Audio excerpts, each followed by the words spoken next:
guys.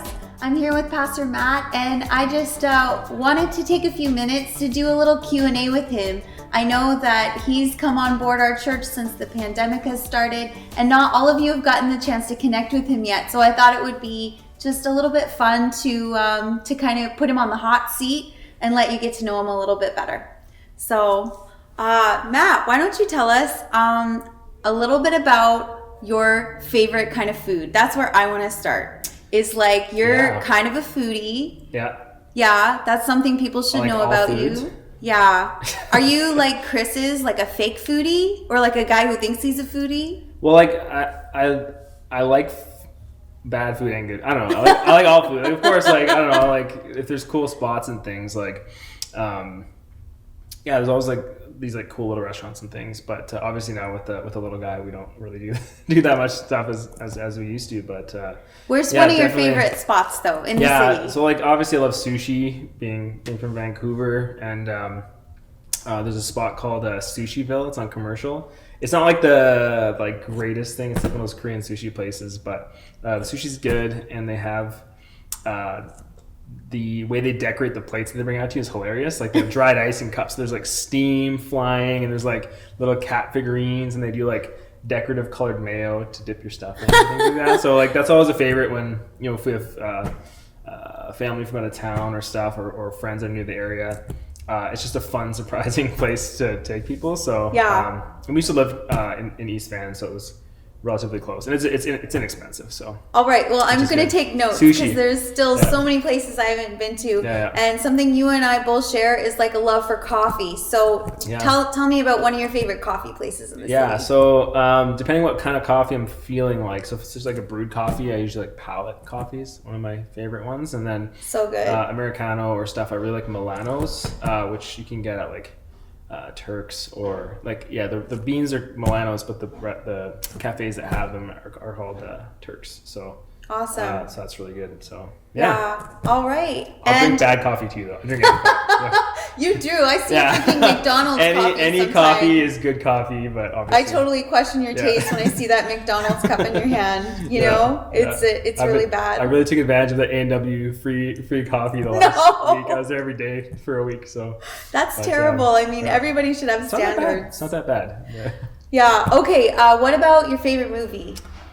Yeah, so I'm definitely like I'm a big Star Wars guy, so like I really like the classic Star Wars movies, but I really love comedy. So like my favorite movie is Napoleon Dynamite, which I know is a controversial pick, but it just kills me every time I watch it. I laugh so hard. So definitely, I've seen it probably like 12 or 13 times. So I would have to say Napoleon Dynamite, number one overall. So wow, that's hilarious. I watched Napoleon Dynamite after the craze was already over, and then I was kind of like, you know, this is so surreal. Overhyped. It is. It's extremely. That's why it's so good, because it's like, I don't know, it's so simple and dumb. I don't know. It's just great. But you know what? I'm a huge Andy Samberg fan, so like I totally get that style of comedy, even though I wouldn't pick Napoleon Dynamite. Like Hot Rod, that was like a hilarious movie. Yeah, Hot Rod and Nacho Libre. Those are like the three. If I feel like laughing, Hot Rod's just pop it in there as well. Yeah, for sure. Yeah. Now, have you always grown up in Richmond? So I was born in York, which is just outside of Toronto. But my parents moved to Peterborough when I was super small, and then I lived in Sarnia until I was 7, and then I've been in BC since. I lived in Richmond for almost 20 years. And then I was in East Van, and now we live in Burnaby with our family. So that's kind of I consider myself a BCer, even though I was unfortunately born in Toronto. Unfortunately. Go Canucks. Like I grew up most of my life in Richmond, but obviously Richmond's very different in the last 20 years, right? So it's changed a lot, but Yeah, and you know what high school did you go to? I went to RC Palmer Secondary for the full 5 years, so which was it was good. I had a good experience there. So, it's a good school. It's a small school. Yeah, but kind of tight knit, right?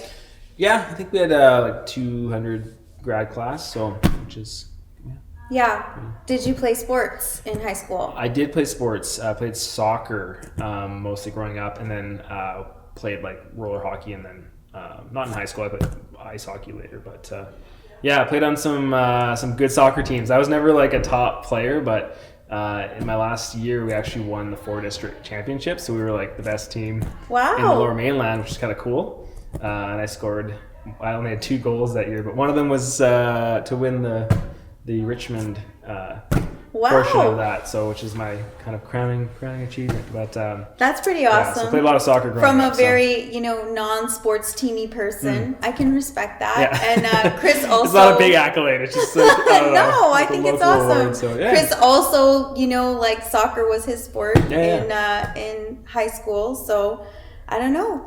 Yeah. Sounds pretty good. It's I know a lot of our kids here play soccer, and then a lot more play hockey. So Yeah, hockey. And I think baseball is pretty big here too. But yeah. Sports just in general are so big here. Now, about your family growing up, Matt, we've actually had your sister Emily in. She maybe our church doesn't know this, but one of the females that we've had in to sing with you several times is your sister Emily. Yeah. Do you have any other siblings? Yeah, so I have obviously my parents. My siblings, I have a twin brother. His name's Nick, but we're fraternal twins. We don't look alike.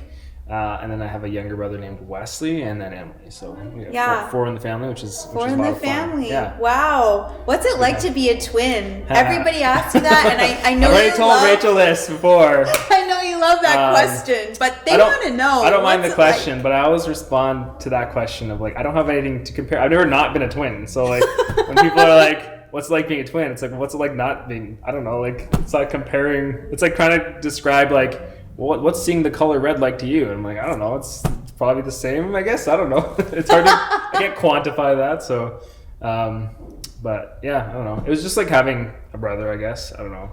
We didn't have like ESP or anything like that. Or like mind reading or anything. And if you're fraternal, you didn't like share clothes and like same exact outfits, all that kind of stuff. Well, yeah, we usually coordinate. No, just kidding. We were considering. Like you call them every morning. What are you wearing today, Tim? We did consider for grad. We didn't end up doing it because it would have cost too much money. But getting, like in Dumb and Dumber, they have the orange and blue like suits with the top hats. I don't know if you've seen that. Okay, I'm gonna admit to you, I've never seen Dumb and Dumber. I know. This is something. It's a pretty dumb movie. Like I've been, sheltered from my parents from a lot of like classic movies that everybody else has seen. I think I just skipped over it. Yeah. But anyways, there's a scene where they go to a fancy party and instead of like they're wearing like these outrageous suits. Awesome. Orange and blue. So like we might have coordinated in that way, but not typically.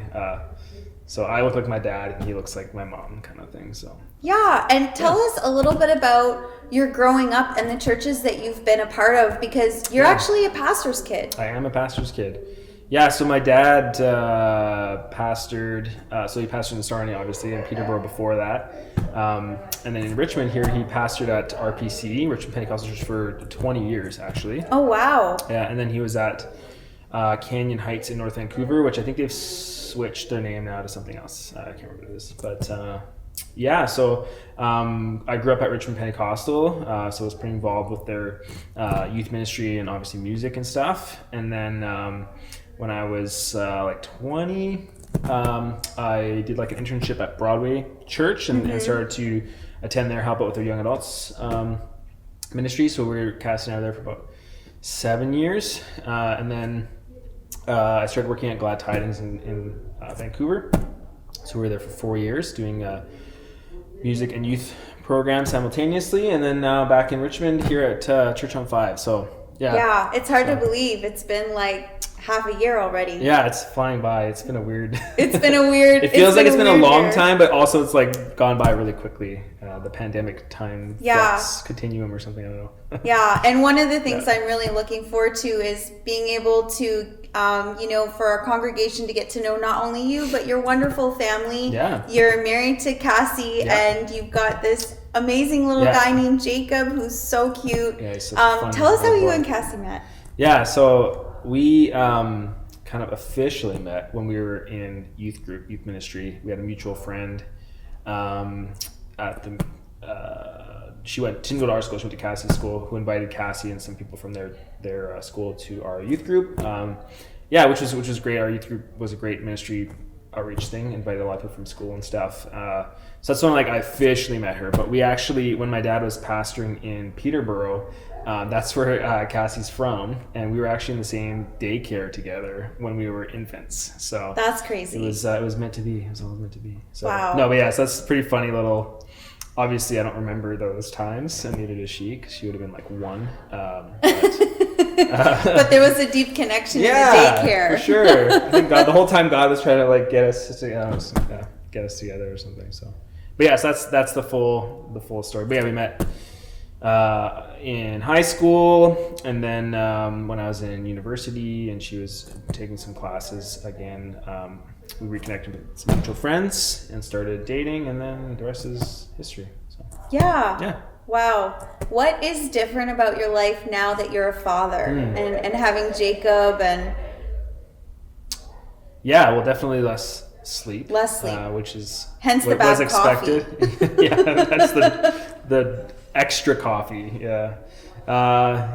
We again, I grew up in a family with a lot of kids and things, so kind of used to the busyness and stuff, and it's just funny to think I had a lot of free time to do just random stuff before, and now that's kind of filled with doing random stuff with my son. But it's a lot more preparing snacks, changing diapers, a little bit extra. You got to plan a little bit better. But no, he's a fun guy, so it's not. I don't know. He's not a burden. He's just kind of a fun little guy to kind of hang out with. We dance around the house and do all that fun, silly stuff. So definitely listening to a lot more annoying kids music, a lot less hipster jazz stuff that I would normally listen to. A lot more Twinkle Twinkle Little Star. He loves ABCD a lot, so we sing that a lot. That's kind of life with the Jacob. normal. Yeah, the normal expected switches with having a child and stuff like that. So my car is way messier than way messier. There's Cheerios everywhere. Yeah, a lot of goldfish in the floor panels to be blunt, to be honest. Yeah, every parent goes through that. Let's step back to just you. If you've got free time, what are some things that you're passionate about doing? Obviously, one of those is playing guitar. 100%. That's what I was going to start with. Definitely love to play guitar, and there's been many years in my life where I regularly play because I would teach and stuff too, where I'm playing 20-30 hours of guitar a week. But love to there's a lot of technical gear related stuff with guitar, which is also a lot of fun to kind of discover. Switching up your sound and recording and all that stuff. So and just learning new music's kind of there's no I'm accomplished level now, right? It's a continual, the trajectory is endless of how good you can make yourself or what you want to learn, what styles and things you want. So and it's just fun to play. So definitely guitar for sure. And even in the past, sometimes I build my own stuff, modify guitars. So all that stuff is a lot of fun. Watching hockey. I love watching the Canucks. So we watch a lot of Canucks. And then sometimes I don't video game a lot, but occasionally I'll play some video games. But again, haven't had very much time for that. But definitely NHL. Skateboard. Tony Hawk's. I'll beat anyone at Tony Hawk's on. Awesome. PlayStation, that kind of stuff. So there's things we definitely haven't done, Chris and I, since before the kids were born. It's I used to have hobbies. Now I just have children. Right. So it's definitely focused now. Really, all I do really is play guitar, and when once in a while, if it's Friday night and Jacob's sleeping, maybe pick up the controller, watch some shows with Cassie or something like that. But mostly guitar. My main hobby. Totally understandable. Yeah. So, Matt, as we kind of wrap this up, what's something, something you find life-giving as we're kind of in month 10 now of the pandemic, and maybe it's something personal to you, or maybe it's a way of connecting with God that's encouraged you, but how are you kind of keeping your bucket filled right now? Yeah. Definitely, I have a teaching heart about me. So definitely we still having the opportunity with our volunteers to do stuff. So that's always, to me, even though it is work and stuff, it is very kind of life-giving to prepare our music stuff with our teams, or work with the tech team to kind of continually fix and improve and do that stuff. And definitely I'm a creative person, so we've had lots of opportunities through doing graphics, or even some of the Christmas project we did, or even, I know it sounds silly, but putting together the outdoor service, it's kind of like doing a Sudoku puzzle of figuring out the tech and stuff like that. So it's kind of, that stuff's kind of, it's fun to accomplish that. And I've always found that when you're doing that in a ministry environment, it's a lot more fulfilling. Even with music, I've done a lot of, gigs and things where you're playing just whatever music, but I've had this conversation with a lot of friends of mine that are, worship leaders and people who do kind of feet in both worlds, right? They do music in people call them for sessions or things that are just whatever, at a coffee shop, bar, that kind of stuff. Yeah. But there's something different about doing music for your God that is way more fulfilling and rewarding than just doing your own stuff, right? So so getting to do that every week still is very life-giving. And we're gonna be here tonight doing some rehearsing for Sunday, so that'll be fun as well. So well, we're so glad that you're a part of our church, and it's been just hopefully really good for those who are watching with us to get to know you a little bit more. And we just are looking forward to all that you're going to teach us and pour into shaping our congregation in the years ahead. So absolutely. Thanks for taking the hot seat. Absolutely. All right, see you guys on the stream, I guess.